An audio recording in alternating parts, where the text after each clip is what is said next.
السلام علیکم ناظرین، پروگرام ہے آج مبارک کے ساتھ۔ آج لاہور میں آپ کے علم میں ہے، عمران خان نے کہا تھا کہ ایک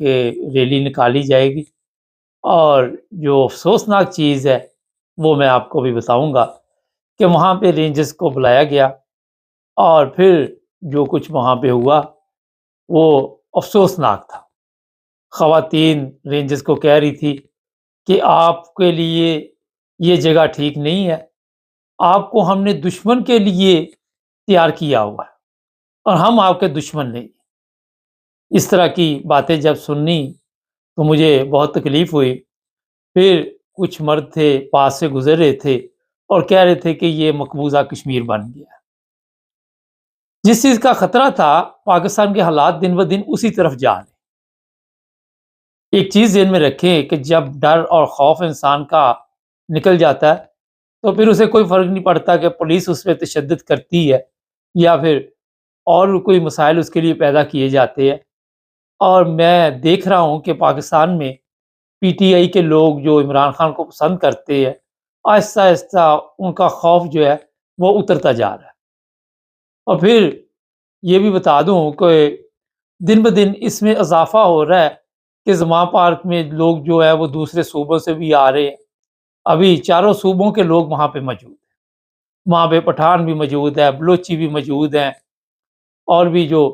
لوگ ہیں وہ وہاں پہ آپ کو نظر آتے ہیں، اور ایک بڑی تعداد میں لوگ موجود ہیں۔ یہاں تک بتایا جا رہا ہے کہ کسی کو معلوم نہیں کہ کتنی تعداد میں وہاں پہ لوگ موجود ہیں، اور رینجرز کو وہاں پہ بلا کے یہ گورنمنٹ نے ثابت کیا کہ ہماری پولیس جو تھی وہ، کیونکہ پچھلی دفعہ ظلم جو سامنے سب کے آیا اس میں ملوث پائی گئی، اور یہ بھی ہو سکتا ہے کہ پولیس کے کچھ عہدیدار جو افیسر ہیں انہوں نے کہا ہوگا کہ ہمارے اوپر آپ ڈال دیتے ہیں، کوئی قتل ہو جاتا ہے یا جو کچھ بھی ہو جاتا ہے تو اس دفعہ آپ رینجرز کو بلائیں۔ اب وہاں پہ یہ میں آپ کو بتا دوں کہ یہ بھی فوج کا ایک حصہ ہی ہے، اور عوام کے سامنے لا کے پاک فوج کو ہی آپ نے کھڑا کر دیا۔ آپ دیکھیں کہ یہ نفرت جو آج میں نے دیکھی وہاں پہ خواتین جو آوازیں اٹھا رہی تھی وہ بہت ہی تکلیف دیتی اور خطرناک تھی کہ آنے والے دنوں میں یہ واقعی مقبوضہ کشمیر بن جائے گا۔ واقعی پاکستان کے حالات آہستہ آہستہ مقبوضہ کشمیر کی طرف ہی جا رہے ہیں۔ ہمارے دشمن ممالک اس پہ خوش ہیں کہ ہمیں کچھ کرنا نہیں پڑا۔ اور یہ بھی میں آپ کو بتا دوں کہ آج سوشل میڈیا پہ ایک میں پروگرام دیکھ رہا تھا، اور وہاں پہ لوگوں سے جب یہ سوالات کیے گئے کہ آپ بتائیے یہ جو 12 پارٹیاں رات دن آپ کے لیے محنت کر رہی ہیں، ان سے آپ خوش ہیں؟ لوگوں کا یہ کہنا تھا کہ نہیں، ہم خوش نہیں ہیں، مہنگائی بہت زیادہ ہے، اور جس کی وجہ سے ہم اپنے جو یہ اخراجات ہے ان پر قابو پانے میں ناکام ہو رہے ہیں، تنخواہیں کم ہیں۔ ایک بندے نے بھی یہ نہیں کہا کہ ہم اس گورنمنٹ سے خوش ہیں۔ اکثریت نے عمران خان کی بات کی کہ عمران خان دوبارہ آئے گا تو پاکستان کے حالات ٹھیک ہوں گے، لیکن یہاں پہ ایک سوال اٹھتا ہے کہ عمران خان کس طرح حالات ٹھیک کرے گا جب وہی پبلک، وہی غربت، وہی افلاس، وہی ملک پر قرضہ، اور پھر ہمیں کوئی قرضہ دینے کے لیے بھی تیار نہیں ہوگا، تو عمران خان کس طرح حالات ٹھیک کرے گا؟ یہ بھی ایک بہت اہم سوال ہے جس کی طرف کسی کی توجہ نہیں جا رہی۔ حالات کو یہاں تک پہنچا دیا گیا ہے کہ پاکستان دلدل سے باہر میرا نہیں خیال کہ اتنی آسانی سے نکلے گا۔ ہاں، مگر ایک ایماندار لیڈر کی وجہ سے اگر اس کی ٹیم میں ایماندار لوگ شامل ہوئے، جو ابھی تک مجھے نظر نہیں آ رہے، اگر میرے سے پوچھے تو آپ نے دیکھا کہ وہی لوگ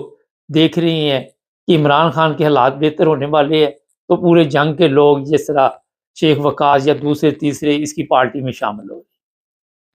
وہی لوگ آ کے دوبارہ اس سے ٹکٹیں لے گئے اور الیکشن میں حصہ لے گئے، تو عمران خان کیسے حالات ٹھیک کرے گا؟ اس لیے عمران خان کو بھی چاہیے کہ جو بھی معاملات ہیں، جو کچھ بھی ہے، سوچ سمجھ کے چلے لوگ یہ بھی سوال کر رہے تھے کہ 4 سال میں عمران خان نے بھی کوئی تبدیلی نہیں دیکھی، نہ لائی، کوئی ایسی چیز نظر نہیں آئی عمران خان کے دور میں۔ تو جناب یہ میں آپ کو بتا دوں، ایماندار لیڈر ہوگا تو جو بیرون ملک پاکستانی ہیں، اگر ان کو بھروسہ ہوگا کہ ہمارا پیسہ جو ہے وہ ضائع نہیں جائے گا اور وہاں پاکستان کے کام آئے گا، پاکستان کے بینکوں میں ہم بھجوائیں گے اور وہ پھر پاکستان کی جو تقدیر ہے یا حالات ہے وہ بدل سکتی ہے۔ پاکستان میں تو آپ کے پاس پیسے ہیں، سب کچھ ہے، یہ نہیں کہ نہیں ہے، مگر سب لوگوں نے گھروں میں رکھے ہوئے ہیں۔ کل بتایا جا رہا تھا کسی بڑے آدمی کے گھر میں چوری ہوئی ہے تو کتنے کروڑ روپے وہ لے گئے، آپ اندازہ لگا سکتے ہیں۔ اچھا یہ چیز اگر آپ پاکستان سے باہر آئیں یورپ میں تو آپ کے گھر سے 10,000 یورو سے زیادہ نکل آئے تو وہ آپ کو پوچھیں گے کہ آپ کے پاس کہاں سے یہ پیسے آئے، اور 10,000 سے کم بھی ہوں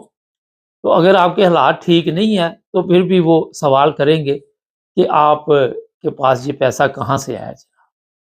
اگر آپ بینیفٹ لیتے ہیں، آپ کیا کرتے ہیں، آپ کا کاروبار کیا ہے، مگر پاکستان میں یہ سوال نہیں پوچھا جاتا، کوئی یہ سوال نہیں پوچھتا۔ ایک بریک لیتے ہیں اور بریک کے بعد ابھی بات چیت جاری ہے۔ ہمارے چینل کو سبسکرائب کریں، ہمیں فالو کیجئے، ٹک ٹاک پر بھی اور فیس بک پر، یوٹیوب پر بھی سبسکرائب کریں، اور اپنے دوستوں کو بھی بتائیں کہ صرف ایک ہی چینل ہے جہاں پہ سچ اور حق کی بات کی جاتی ہے۔ جی ناظرین، بریک کے بعد آپ کی خدمت دوبارہ حاضر، اور میں یہ چیزیں جو آپ کو بتا رہا ہوں وہ یہ ہے کہ پاکستان میں پیسے کی کمی کوئی نہیں ہے، لوگوں کو نہ بینکوں پہ اعتبار ہے، نہ ان کو یہ ہے کہ یہ کل کو اگر کسی نے ایرو جمع کرائے، کسی نے پاؤنڈ جمع کرائے، کسی نے ڈالر جمع کرائے، پتہ نہیں اس کو ملنے کہ نہیں ملنے، نہ کسی ادارے پہ اعتماد کر رہی عوام، نہ ہماری فوج پہ اعتماد کر لی جرنیلوں کے اوپر، نہ ہماری عدلیہ پہ کوئی اعتماد کر رہا ہے، اور یہی جو چیز ہے پاکستان کو نقصان دی۔ اب یہ لوگ جو اس وقت آپ دیکھ رہے ہیں اداروں میں بیٹھے ہوئے ہیں، عمران خان کے آنے کے بعد کیا لوگ ان پہ پھر بھی اعتبار کریں گے یا نہیں کریں گے؟ آج ایک بڑا اہم سوال چل رہا تھا وہاں پہ، تو انہوں نے کہا جب تک عدل پاکستان میں نہیں ہوگا کچھ بھی نہیں ہو سکتا، حالات تبدیل نہیں ہو سکتے، اور عدالتیں جو ہماری ہے وہ عدل کرنے میں ناکام ہوئی۔ سوال بے شمار ہیں، جتنی مرضی بحث کرتے رہے ختم نہیں ہونے والی، مگر حالات ہمارے جو ہیں وہ آج بھی وہی ہیں جو میرا خیال ہے کہ ہم تبدیل کرنا بھی نہیں چاہتے، اور جو ہو بھی نہیں رہے، وہ اس لیے نہیں رہے کہ جتنے لوگ بھی آئے ہوئے ہیں ہر کوئی اپنے آپ کو دیکھتا ہے،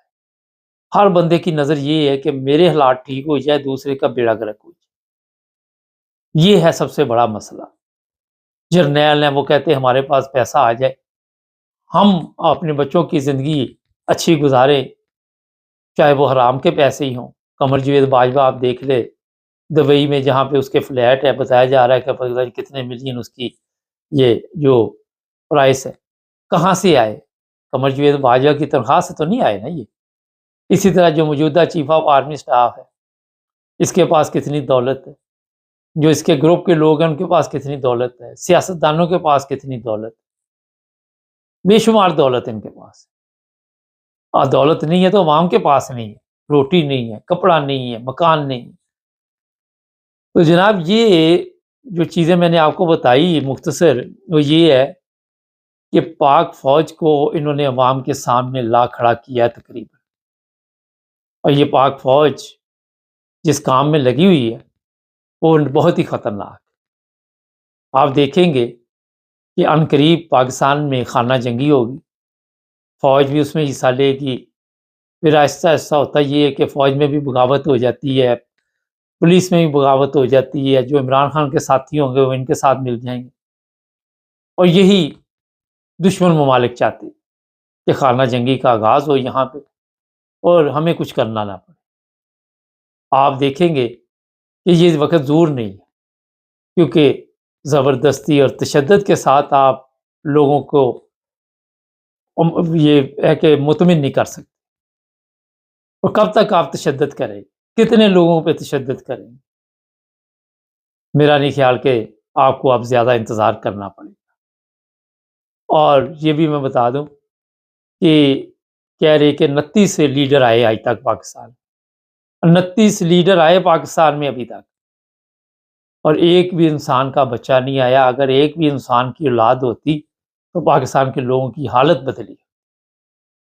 آپ اندازہ لگائیں کہ 29 جانور وہاں پہ آئے اور اپنی بلے بلے اپنے نعرے وہ لگوا کے چلے گئے۔